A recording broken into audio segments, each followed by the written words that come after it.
Hey YouTube, what's up? So I'm back from the video, and today obviously we're going to talk about the blue jaw or the blue throat triggerfish.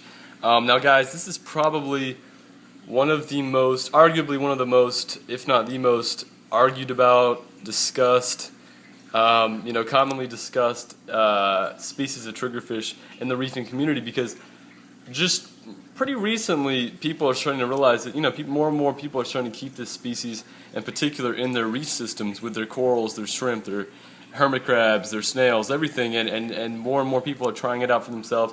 Now there's more, there's still going to be some skeptics out there that are a little bit wary. I was like that for a while, but basically today I wanted to talk about my personal experience with this guy in my reef tank here. Now, I've cared for numerous amounts of different, various species of triggerfish when I worked at a fish store. However, personally, I've only ever kept this blue jaw that you're seeing right here. Well, sort of seeing. He's in there right now. Sorry, excuse my cat. But there he is. He's actually the only trigger I've ever kept personally, and I've had such a good time with this fish. I mean, definitely, probably my favorite fish next to my zebra moray. And honestly, he's probably my most peaceful. He causes the least amount of, the least conflict in the system compared to my other fish, the clowns, the angel, the tang, the cardinal, everybody else, the damsel. He just kind of keeps to himself. He doesn't bother anybody. He doesn't bother new additions. He hasn't touched any of the hermit crabs. He hasn't messed with the cleaner shrimp at all. In fact, he likes getting cleaned by the cleaner shrimp a lot of the time. He hasn't messed with the snails, the urchin, nothing at all. I mean, the feather duster here he hasn't even looked at, as far as I've seen. I mean, he's just overall just a fantastic fish. Now, you guys want to keep in mind, though, obviously, every fish is an individual, just like a person, a dog, a cat, whatever. Fish, some are going to be more aggressive than others. However, me personally, with this guy here, as an individual, has just been a model citizen in this tank. Now, he eats everything. He eats like a pig.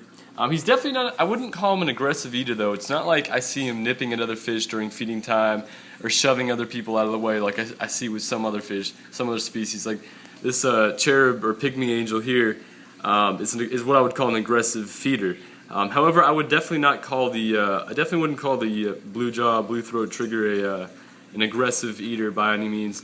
I think he'd definitely do well in a peaceful community. I mean, my tank's fairly peaceful as it is, but he definitely wouldn't need to be in a tank filled with aggressive angels and tangs and wrasse and all that stuff. I think he'd do just fine, in a system like mine with smaller, more docile fish, easily intimidated fish. He loves all the food I offer up to him.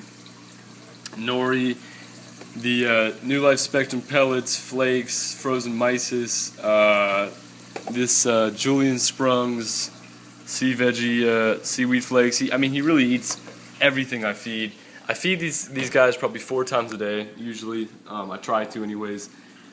Sometimes more, sometimes less. But he's always up front, always happy to see me. I'll try to give you guys like a, nah, not working really. But yeah, I get so many questions when people come and see my tank. They always want to ask about this guy with the cool fins, And obviously, if my lighting was better, which it will be, obviously a lot of you guys know, my lighting will be better soon enough. But you guys will be able to see more of his color, because the color is just, fantastic. You can tell with the yellow on the tail and the fins, and then the blue jaw, the blue eye. I just think he's a really, really subtly beautiful fish. Which, in my mind, honestly, I'm more biased, I guess, towards the more subtle black and white gray fish. Personally, that's just how I am. Some people like the yellow tangs, the flame angels, and all that. Whatever, to each his own.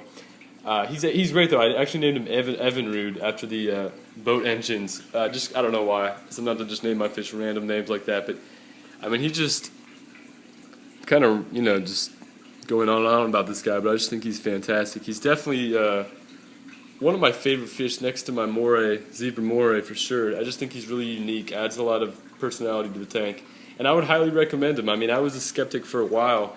I just wasn't willing to risk my little beloved cleaner shrimp and my hermit crabs and my snails and all that. I was just always kind of you hear triggerfish and you're kind of like, I don't know.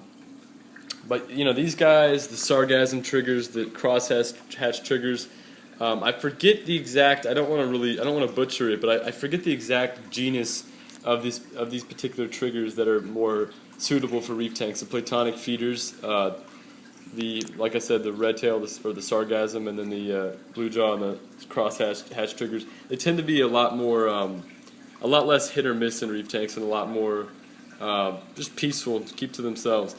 And yeah, I would definitely recommend them. Obviously, I want you guys to have like a decently sized tank. I mean, mine's a 124 footer, and personally, I don't think he's too cramped. I mean, they do get to be about 8 or 9 inches long eventually.